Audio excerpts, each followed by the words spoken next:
Tonight's bedtime story is called In Half, and when I was a kid I was so worried about horrific imagery disturbing my sleep that when we went to the grocery store I had to avert my eyes from the movies for rent because there were horror movies among them and they had scary covers. Let's begin. The Every Hour gas station and convenience store was deserted, a fact that Harland attributed to the cold, the wind, and of course the lateness of the hour. Sometimes cars would pull up to the pumps outside, but most of their drivers opted to pay at the pumps and leave rather than come inside and peruse the snacks and drinks and lottery tickets and stuff. A couple people came in for cigarettes, but most people just wanted to get home probably, and Harland didn't blame them. It just wasn't a great night to spend any more time outside the confines of one's own home than one had to. If Harland didn't desperately need this job to avoid falling behind on his truck payments, he probably wouldn't have left his house all day. He would have just stayed home and never changed out of his pajamas and played video games from his youth that would have made him feel safe and good, and then he would have watched a movie he'd seen before and that he already knew he liked, and then he would have crawled back into his bed, which smelled strongly of himself. But the truck payments were real, and Harland was at work at the Every Hour gas station and convenience store, sitting behind the counter and looking at a magazine about trucks he'd pulled from the rack. All the trucks from the magazine were better than his truck, the very truck which required the regular payments which required him to be here at this job looking at a truck magazine full of superior trucks. The thought was depressing, and so, as soon as it materialized, Harland skirted way out and around it. Better to just leave those kinds of thoughts alone, to let them sit alone and untouched until they dissipated. Harland had just gotten up to return the truck magazine to the rack and then take a few bored laps around the snack aisles when the store telephone rang, which almost never happened. In fact, Harland didn't recall the store phone ever ringing during one of his shifts. He hadn't even known it was connected. He walked over to where the cream-colored phone rested in its cradle on the counter under the window that looked out on the empty parking spaces and unoccupied pumps. He lifted the phone from its cradle and held it to his ear. He wasn't sure what the store protocol was for answering the phone, so he just said, "Hello?" He sounded confused, like someone who wasn't sure he was even speaking into the correct end of the phone. "Hello, Harland? This is Rich Mazark. You probably don't know me by name, although you might recognize my voice, but maybe not over the phone. Do you?" "I don't recognize your name or your voice," said Harland. "How do you know who I am?" "I see you a couple times a week," said Rich. "I come in and get a coffee and a milk, and I whistle jaunty tunes. My teeth are really bad. You might remember my teeth. Not rotten, but crooked. You know?" "Oh, sure, I know who you are," said Harland. "You usually don't come in till later." "Yeah, that's how I usually like to do it," said Rich. "But I'm not going to be in this week. Or ever again." "Is that why you called?" "Well, sort of. Do you think you could close up the store for a little bit and come down to the corner of Avondern and Bilchel?" "No," said Harland. "I'm the only one here." "Yeah, okay," said Rich, "but are any customers even there? It'd just be for maybe an hour tops." "What's going on?" asked Harland. "Why do you want me to come down there?" "I need someone to say goodbye to," said Rich. "Someone other than the cops and paramedics or EMTs, whatever they are. And you've always struck me as a good guy, Harland." "You're hurt?" asked Harland. You sound fine, though. I should explain," said Rich. "I got hit by a car, and now I'm pinned between the front of the car and one of those concrete flower planter things they put downtown. I'm pinned at the waist, but I guess I'm basically cut in half. The car's the only thing keeping me together, right? So when they move the car, I'm going to die, because I'm in half right now. But right now, I feel fine. Well, I can't feel my lower half, but apparently it's because it's severed, I guess. I can't see anything below the hood of the car, obviously, but this is all just what they tell me. I can put one of the cops on if you want. He'll tell you. It happens to other people sometimes, like with trains sometimes and farming equipment. I've read about it before." Harland was at a total loss. The situation this man he barely knew was describing was, if true, horrible beyond words. "So wait, why do you want me to come down there?" "Because the cops told me to call whoever I wanted to say goodbye to since I've got a little time, see? Right? And I don't really have anyone else to say goodbye to. I'm pretty much alone. But I just thought, well, hey, that guy down at Every Hour, Harland, he's always been nice, and I don't want to say goodbye to nobody. So, yeah, I'm calling you to see if you'll come down here to say goodbye to me in person before they back this car up and I fall apart." "I can't, though," said Harland, feeling shaky and weak. "I can't leave the store." "I'm in half down here," said Rich. "I'm cut in half by a car and a flower planter. You can't come down and say goodbye for that?" "I have to hang up," said Harland. "Good luck." He hung up the phone. He looked out the window at the pumps, the parking spots. On the road, a car drove past. Harland prayed for it to pull into the gas station, for its driver to come inside and buy some snacks and make some pleasant small talk, but the car didn't pull in. It continued on its way home. The store phone rang again a few minutes later, but Harland didn't pick it up. Then, a few minutes after that, it rang again, but Harlan didn't pick it up. Why was no one coming into the store? It wasn't odd for the store to be slow at this time of night in this kind of weather, but no one? Really? Now that Harlan was desperate for any kind of distraction from his own thoughts, no one at all was coming into the store? After a few more minutes had passed, Harlan's cell phone rang. It was Mr. Gret, the owner of the Every Hour gas station and convenience store. Well, maybe he wasn't the owner. Harlan wasn't quite sure, but he was Harlan's boss. "Harlan," said Mr. Gret, "a man just called me at home at this late hour to tell me that he's downtown cut in half, and you won't go down there to let him say goodbye to you because you think you can't leave the store." "Yeah," said Harlan, "I'm the only employee here."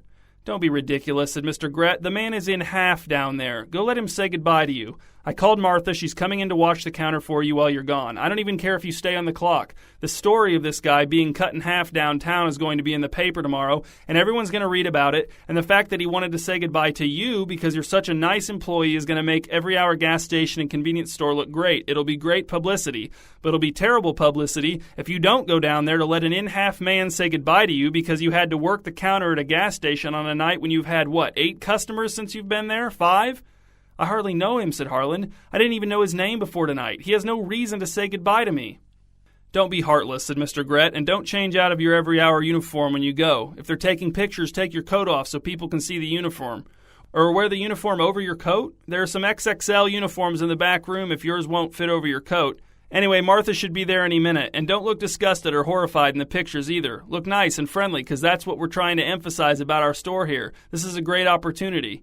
He hung up without saying goodbye, thereby thwarting any potential for an attempted rebuttal from Harlan, which would have been futile anyway, of course. Harlan sat in numb silence behind the counter, trying not to think about anything from the last 15 minutes of his life, which was impossible.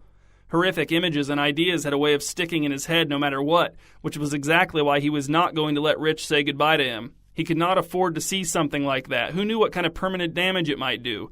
Who knew how much permanent damage the mere idea had already done? Martha came into the store looking bleary-eyed and sour.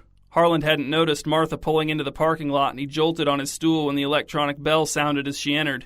It was the first time Harlan had seen Martha without her silver hair pulled back in a tight ponytail. "Mr. Gret called me on the way over here to tell me I can't let you leave without making sure you've got one of the XXL uniform shirts on over your coat," said Martha. "I'm not going," said Harlan. "I'm not going down there. You can go home, Martha. It's fine." No, said Martha. "I already got out of bed and drove all the way over here. I'm getting the hour's wage." "I'll pay you the hour's wage," said Harlan. "You have to go," said Martha. "Mr. Gret told me what's going on. You can't leave that man to die alone." "He's surrounded by cops and paramedics," said Harlan, his voice cracking. "He's not alone." "You know that's not the same," said Martha. "You know what the right thing to do is." "Yes," said Harlan, "I do. The right thing to do is to not expose myself to a horrific situation like that." "That's so selfish," said Martha. "If that in-half man had wanted to say goodbye to me, I would have already been down there." "Well, I'm different than you," said Harlan. "Stuff really affects me. If I see that, I won't be able to sleep. I'll close my eyes, and that's all I'll be able to see, staring right back in my face." He looked over at Martha to see her dialing her phone and holding it to her ear. "Mr. Gret? Harlan's refusing to go." "I know, that's what I said." "Right. Well, and more importantly than publicity, how does that in-half man feel?" "Okay, I'll put him on."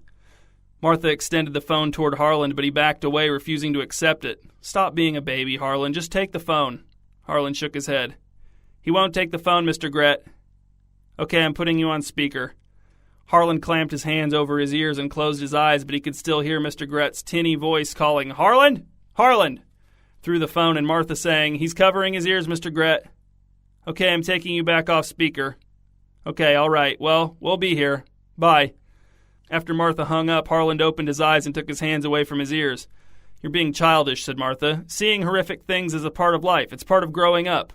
"What's Mr. Gret doing?" asked Harlan. "He can't fire me for not going down there. I'm doing my job. Letting in-half guys say goodbye to me was not in my job description." "I don't know what he's doing," said Martha. "He just said to keep you here." "I don't care if he comes down here in person," said Harlan. "I'd rather get chewed out than see that any day. Any day."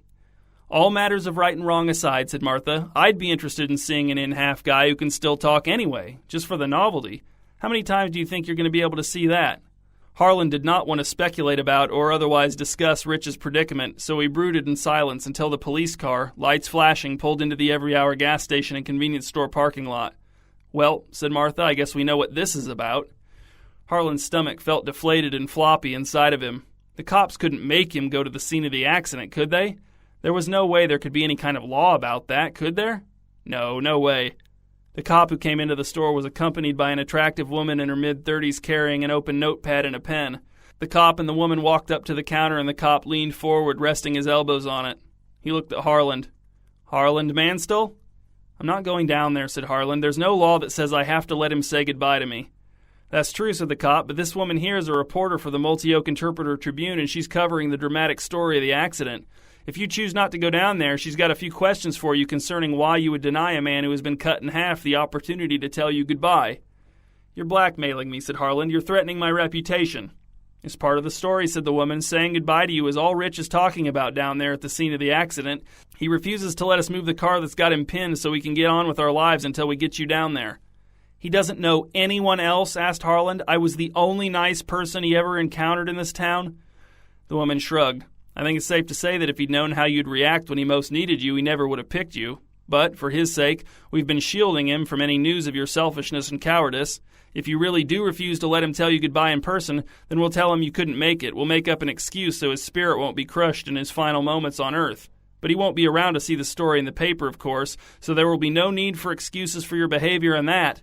Not to mention the bad publicity for this business here. People might not want to shop at a place that employs such selfish people. Mr. Gret might have no choice but to fire you." Harland felt cornered. These people weren't going to stop. They were just going to keep pressuring him until he collapsed. Mr. Gret, Martha the cop, the reporter, Rich himself, and who knew who else was waiting in the wings to try some different tactic to get him down to the scene of the accident. It was either go downtown and witness the horrific scene or else be reduced to some kind of unemployable pariah to which everyone in town could feel superior. Harland stood up, grabbed his coat off of the hook on the wall, and walked out from behind the counter to the front door. "Where are you going?" asked Martha. "You forgot the shirt." Harland stopped and leaned his forehead against the cold glass of the door. His breath fogged the glass. A black car pulled up to a pump. "The uniform shirt," said Martha. Harland rested his hands on the glass at chest level, palms out. "From the back room," said Martha. Harland pushed the door open a crack. He felt the cold air seeping in. "Size XXL," said Martha. "I know!" shouted Harland, holding the word until it ceased to be a word. Even the man pumping gas turned to see who was screaming. Harland rode in the back seat of the police car. The cop drove and the reporter was in the front passenger seat. The XXL every-hour gas station and convenience store uniform T-shirt barely fit over Harland's bulky winter coat. It looked ridiculous. "It really isn't that bad," said the cop, "as long as you don't look under the car, which, why would you? There's no reason to. If you don't look under the car, then I've seen much worse. Many times. He's not even in any pain. Of course, that means he's totally lucid and aware of everything that's happening, so that's pretty bad. But I've seen much worse. Much worse." "Me too," said the reporter. "I cover all kinds of accidents and disasters and tragedies. Sometimes I can't sleep from the things I've seen. But I'll probably sleep just fine tonight. It's really not that bad. I don't think it's going to haunt me. I really don't." "Nah, it's not going to haunt me either," said the cop. "Although, well, sometimes it's surprising what haunts you. Sometimes it's stuff you wouldn't expect." "That's true," said the reporter. "Sometimes you see the worst thing imaginable and you're like, well, I'm not going to sleep for weeks, and then you're fine. But then sometimes you see something and you're like, not so bad. But then you get home and you crawl into bed and the rest of your family is already asleep and the house is dark and quiet and you feel very alone, and suddenly that thing you saw that didn't seem like such a big deal comes creeping back to you." "And so," said Harland, "who are you guys' favorite stand-up comedians? Do you think it's a thriving art form?" The scene of the accident did not look like Harland had imagined it. There were 2 police cars, 1 ambulance, a few scattered cops and paramedics, and an exhausted-looking man in a long overcoat who the reporter told Harland was the driver of the car that struck Rich. The scene was illuminated by streetlights and the headlights from the cop cars. The ambulance was turned off, dark and still, 1 paramedic in white sitting on the hood looking at his phone. As Harland, flanked by the cop and the reporter who had fetched him, approached the concrete planter against which Rich was pinned, his heart began to race and he felt like he might vomit. His view of Rich was obscured by one of the paramedics who stood with his hands in his pockets, his posture relaxed, having what looked from the back to be a casual conversation with Rich's miraculously functional top half. The car, although not very nice, was almost entirely undamaged from what Harland could see. "Hey, we got Harland here," said the cop, and the paramedic turned, nodded, and stepped aside, giving Harland his first look at Rich, who, although a little pale, looked pretty much like the top half of the guy who came into the store every once in a while and bought coffee and milk while whistling a jaunty tune. Rich smiled when he saw Harland approaching, and sure enough, there were those messed up, crooked teeth, undamaged in the accident like the rest of his top half, which was wearing a black leather jacket zipped up to the chin, eyeglasses, and one of those camouflage hunting caps with fur-lined ear flaps. "Hello, Harland," said Rich. "Come a little closer." He looked to the paramedic, cop, and reporter. "Guys, miss, could you step back and give Harland and me a little privacy, please?" Harland took 2 tentative steps towards Rich, whose hands were folded on the modestly crumpled hood of the car as if he were sitting at a dinner table. His smile had become of the closed-lip variety, which, considering the state of his teeth, was an improvement. He looked at ease. For the first time, Harland allowed himself to believe that this situation might not actually be entirely monumentally horrific. "So," said Harland, "how do you feel, Rich?" "Keep your voice down," said Rich, still smiling. "Keep it way down. They're standing over there, yeah, but they're listening as hard as they can, I promise you that." Said Harland, matching Rich's low tone. "What?" "The thing is," said Rich, "is that I feel everything. This is the worst. The worst. The worst." "But wait," said Harland, "they told me you didn't feel anything. That you were just wrong," said Rich. "I'm in half here, Harland, and I'm feeling everything. I'm even feeling pain in my lower half, and I'm not even connected to it. This is the worst." "But you're still smiling," said Harland, flailing for something uplifting to which he could cling. "That's the worst part," said Rich. "I can't let my guard down around cops, reporters, not even paramedics. You know what I'm talking about." He didn't wink, but Harland got the impression that he would have had he not been worried about someone else noticing. "I know what you're talking about?" asked Harland. "I don't think I do." "Sure you do," said Harland. "We talked about it when I came in to buy coffee and milk one time." "Talked about what?" asked Harland. He remembered no specifics about any conversation with Rich. Customers often made small talk with Harland, during which Harland's attention was partially engaged at best. "Keep your voice way down," said Rich. "We talked about the cops, remember? And how they're in league with the newspaper and the local TV stations? And I didn't mention the paramedics at the time, but it seems pretty obvious now that they're in on it too, which means the firefighters probably are too, all local government and media. This is just now occurring to me, but that means the librarians too, right?" "I don't know what you're talking about," said Harland. "Is this why you called me down here? I thought you wanted to say goodbye to me." "That was just an excuse to have them help me get you down here," said Rich. "You're the only one who I can trust to deliver a message to my family. You're the only other person in Multioke who knows you can't trust any of the local authority or media, no local government. I'm always hinting about it to people, feeling them out, and you're the only person who ever responded, who ever knew." Harland knew exactly what must have happened. Rich had probably casually introduced the topic of some kind of conspiracy in local government and media. Harland had probably just nodded and said, "Yeah," and "I know" a lot without really listening, and Rich had taken that as complete agreement and gone further and further into his paranoid theories, while Harland spaced out and made nonverbal sounds of concurrence whenever he became dimly aware of gaps in Rich's monologue. There were several every-hour customers who believed that Harland liked hearing racist jokes for similar reasons. "Hold on," said Harland. "Your family? Where's your family?" "Right here," said Rich, "in Multioke. My wife, my daughter, they're in hiding. No one here knows they exist, though, get it? They're out of sight. They can't be reached." "They should be the ones you're saying goodbye to," said Harland, "not me." "Look around you," said Rich. "If they came down to let me say goodbye to them, the cops would see them, the reporter, the paramedic. They'd know who they are. They'd swoop down on them like hawks. And besides, I can't let my family see me like this, as just the top half of a man. It's too horrific. It's about as horrific as you can imagine. I'm living it, Harland. I'd never make my precious family have to witness it. I'd have to be some kind of ghoul." "Okay," said Harland. "I have to go now. I have to go back to work." "Hold on," said Rich. "I haven't given you the message to deliver to my family yet, and I haven't told you how to find them." Harland looked back over his shoulder. The cop and the reporter who had picked him up were watching him. The reporter was snapping pictures with the camera she'd produced from somewhere. Mr. Gret was going to be disappointed if the reporter used one of these pictures for the story in the paper, since there was no Every Hour logo on the back of Harland's XXL uniform shirt. Beyond the cop and the reporter, Harland saw the driver of the car that had pinned Rich against the planter.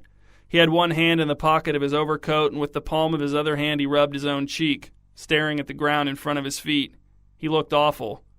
"That's the guy who hit me," said Rich, noticing where Harland's attention had fallen. "He hasn't said a word to me, not even right after it happened. He won't come any closer than that.